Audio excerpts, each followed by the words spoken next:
Alhamdulillahi hamdan katsiran tayyiban mubarakan fih kama yuhibbu rabbuna wa yarda. Alhamdulillahilladzi bi ni'matihi tatimmus shalihat. Alhamdulillahilladzi khalaqal insan 'allamahul bayan. Asyhadu an la ilaha illallah wahdahu la syarikalah wa asyhadu anna Muhammadan abduhu wa rasuluhu. Allahumma salli wa sallim wa barik wa an'im ala rasulina wa syafi'ina wa imamina wa murabbina Muhammadin sallallahu alaihi wasallam wa ala alihi wa ashabihi wa man tabi'ahu bi ihsanin ila yaumiddin. Subhanaka la ilma lana illa ma 'allamtana innaka antal alimul hakim. Allahumma anfa'na bima 'allamtana wa 'allimna ma yanfa'una wa zidna ilman ya 'alim. Amma ba'd. Saudara-saudariku yang dimuliakan Allah Subhanahu wa taala, mukminin dan mukminat hafizakumullah. Ustaz Herfi hafizakumullah. Alhamdulillah, pagi hari yang indah, duha yang istimewa. Kita yang datang semoga mendapatkan keberkahan dari Allah Subhanahu wa taala. Semoga diberikan ilmu yang bermanfaat dan semoga diberikan keturunan yang menyejukkan pandangan mata kita dan kelak mereka yang harus menjadi unsur perbaikan untuk zaman ini. Saudaraku rahmati Allah, Ustaz Herfi menyampaikan ayat sudah, menyampaikan tafsirnya juga sudah, menyampaikan hadis sudah, menyampaikan contoh dalam sejarah juga sudah. Maka sudah sangat lengkap. Dan kalau sudah lengkap seperti jari saya, kalau jari saya 5 dia lengkap. Kalau saya tambahi jadi 6 malah nggak lengkap dia. Makanya ini sudah cukup. Jadi kalau saya sebenarnya tidak nambahi harusnya. Ustaz Herfi meminta saya barusan untuk saya mencoba mendalami profil yang beliau sampaikan. Saya ingin memulai dari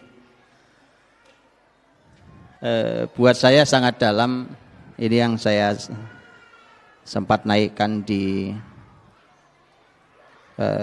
media sosial, di fanpage saya, ketika itu tanggal 1 Sya'ban,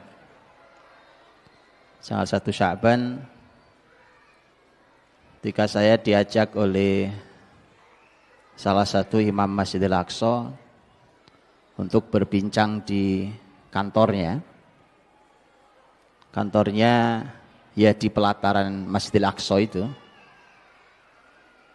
Yang menarik adalah subuh itu, karena waktu itu habis subuh itu beliau membaca surat Al-Hasyr dalam sholatnya. Setelah itu beliau mengajak saya untuk berbincang tentang surat Al-Hasyr.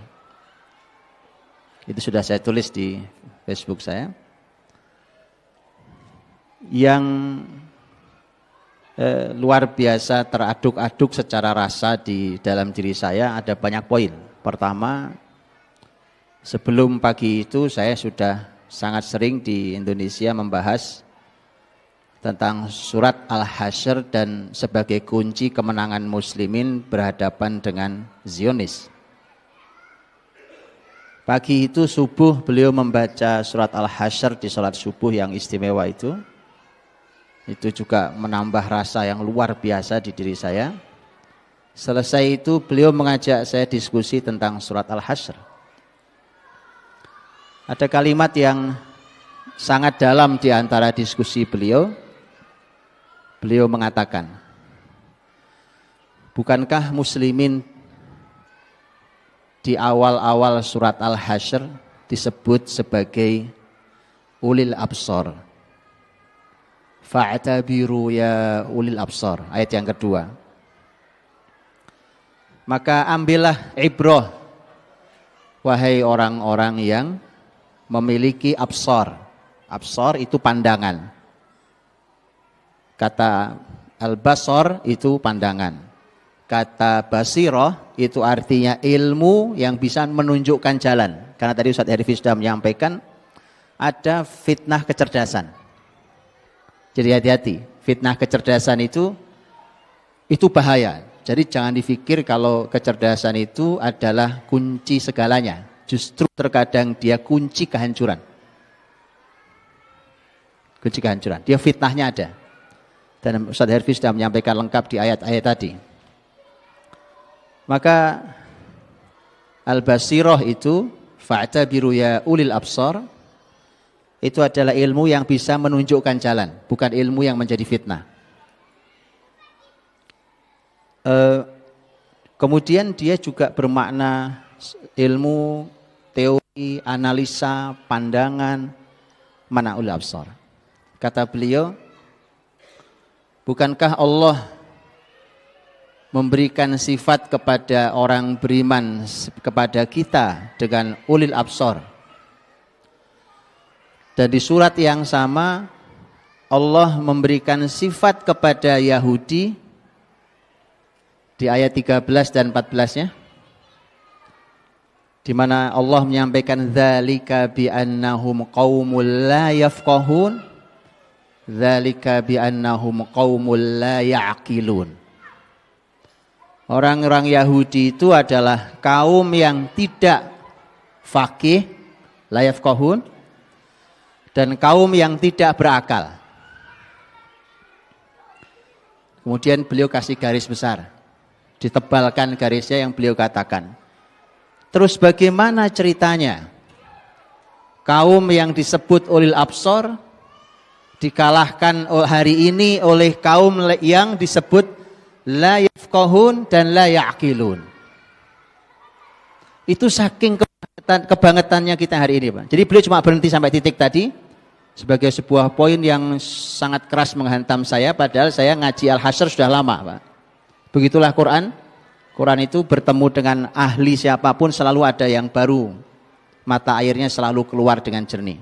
Tidak ada yang tidak baru. Selalu keluar baru. Antum boleh ngaji tafsir apapun, setiap zaman surat yang sama, ayat yang sama memberikan inspirasi yang berbeda.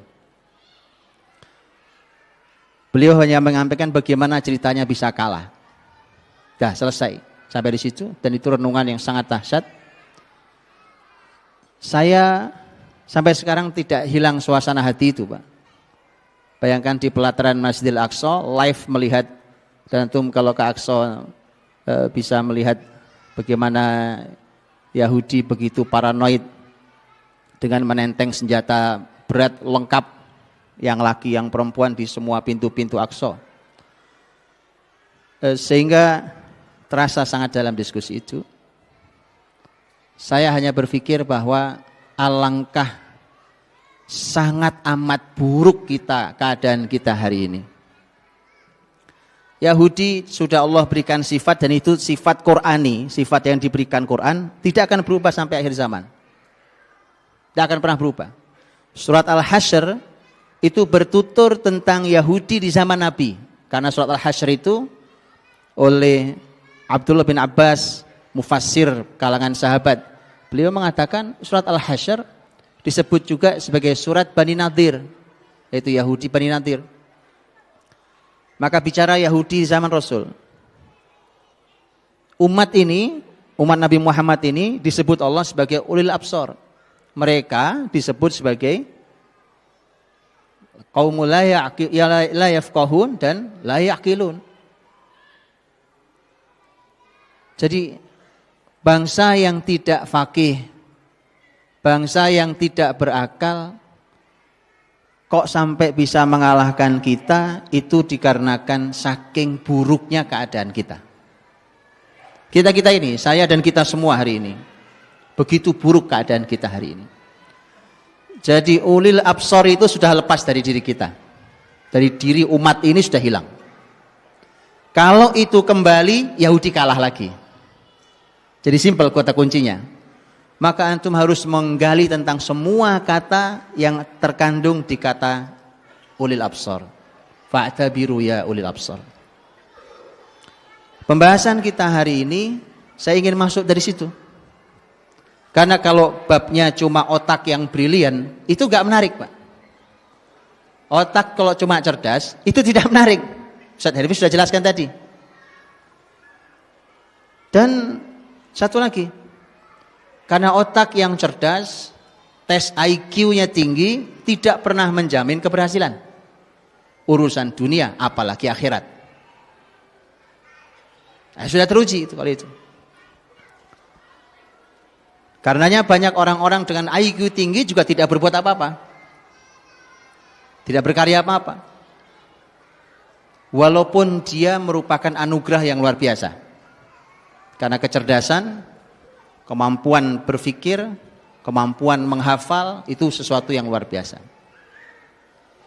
Dan Quran, Rasul punya bahasa sendiri. Syariat ini punya bahasa sendiri. Punya cara sendiri untuk menganalisa kecerdasan itu. Persis seperti Herfi sampaikan. Jadi sebenarnya kenapa kita tidak mencoba bertanya pada Quran, kepada Rasul, kepada para ilmuwan, para ulama kita tentang bagaimana kecerdasan itu sebenarnya. Karena kecerdasan di zaman kebesaran Islam itu terbukti telah membawa perbaikan bumi ini. Kecerdasan zaman hari ini terbukti telah melukai bumi. Bumi yang rusak, bumi yang berlubang, atmosfer dalam ancaman, oksigen dalam ancaman, air bersih dalam ancaman, kehidupan manusia dalam ancaman. Itu kecerdasan hari ini. Bumi dalam ancaman gara-gara kecerdasan versi hari ini. Antum boleh baca dalam sejarah Islam. Silahkan baca dalam sejarah Islam.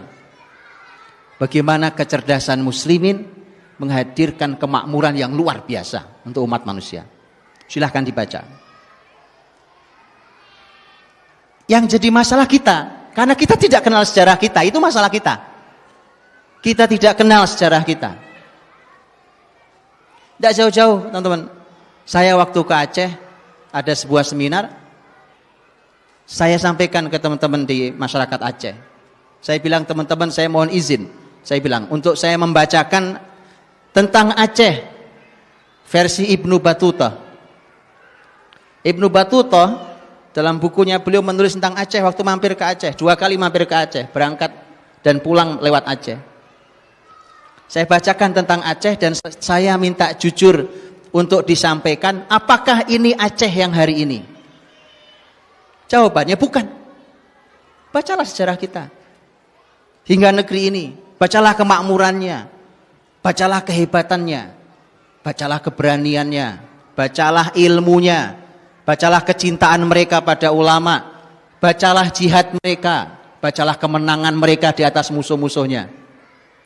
Itu yang ditulis oleh Ibnu Battuta, Pak. Bacalah keramahannya dari dulu. Bacalah keramahannya. Bacalah alamnya yang sangat dermawan menghadirkan kekayaan alamnya. Sehingga kemudian pembicara satu lagi, orang Aceh samping saya, malah beliau memaparkan tentang kesedihan data kerusakan di generasi muda Aceh. Berarti bukan Aceh kita yang dulu, zaman Islam dulu. Masa iya kita ridho dengan versi hari ini? Masa iya kita ridho dengan versi kecerdasan hari ini?